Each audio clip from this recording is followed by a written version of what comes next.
રામ રામ ને સીતારામ. કેમ છો બધા? મજામાં જ મારા નવા બ્લોગમાં બધાને હાર્દિક સ્વાગત છે. તમે જો સવાર થઈ ગઈ છે અને નાઈને આપણે કમ્પ્લીટ તૈયાર થઈ ગયા છીએ. અને હવે જો આજે ધૂળેટી છે એટલે બધાને હોળીની શુભકામનાઓ. અને હમણાં આપણે અત્યારમાં જો બધું કામકાજ પૂરું કરી નાખ્યું છે અને પછી હમણાં આપણે હોળી રમવાનું છે. અને જો સૂરજ સીધા પણ ઉગી જશે ને એટલે પ્રકાશ પણ પડી ગયો છે.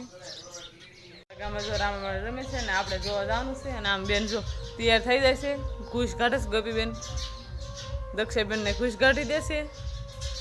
અને અહીં કાંક બેન જો ખજૂર ખાય છે. અત્યારમાં હોળી રમી જાય ને જો હાથ લાલ લાલ કરી નાખે આખા. આપણે કાંઈ હોળી રમવાની છીએ.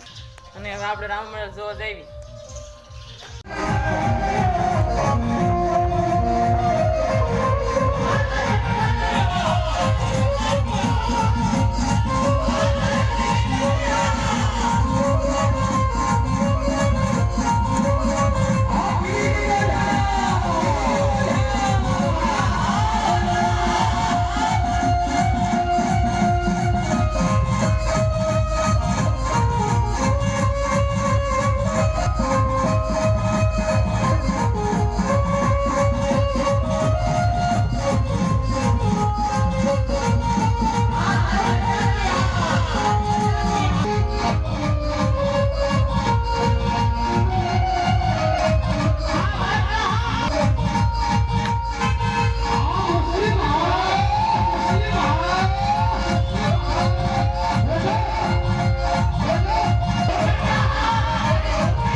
જમવામાં છે રગવાનું શાક છે, સલાડ બનાવ્યો છે, તેમાં ધાણા જીરું છે, બાજરાનો રોટલો છે અને આમાં જો સાઈઝ છે. અને બધા જો બપોરા કરવા બેસી જાય.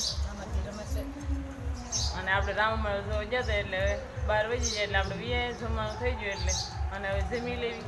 3 વાગી જશે ને આપણે જો રામામણ જો જઈશું અને બધા જો જાય છે અને આપણે પણ જાવી.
છે ને આપણે હવે ઘરે વ્યાય સાંજ થઈ ગઈ છે 6:30 જેવો ટાઈમ થઈ જશે ને હવે આપણે કામ કરવાનું નીણ વાટવા જવાનું છે અને ઢોરનું વાસી દેવાનું ને કાઢ લેવી ત્યાં હાંસ વ્યાખની રહે વાળું તૈયાર થઈ ગયું છે ને આપણે વાળું કરવા બેસી ગયા છે આજે વાળુમાં છે ઘઉંની રોટલી છે દૂધ છે સેવ ટમેટાનું શાક બનાવ્યું છે અને જો સેવ દળ બનાવી છે અને આ છાશ છે અને હવે આપણે વાળું કરી લઈએ તો આજનો દિવસ કાંક આપણે આવો જ રહી જો પસંદ આવ્યો તો લાઈક કરજો શેર કરજો અને ચેનલ ઉપર નવા હોય તો વિડીયોને સબસ્ક્રાઈબ કરી નાખજો ફરી મળશું નવા બ્લોગમાં બાય બાય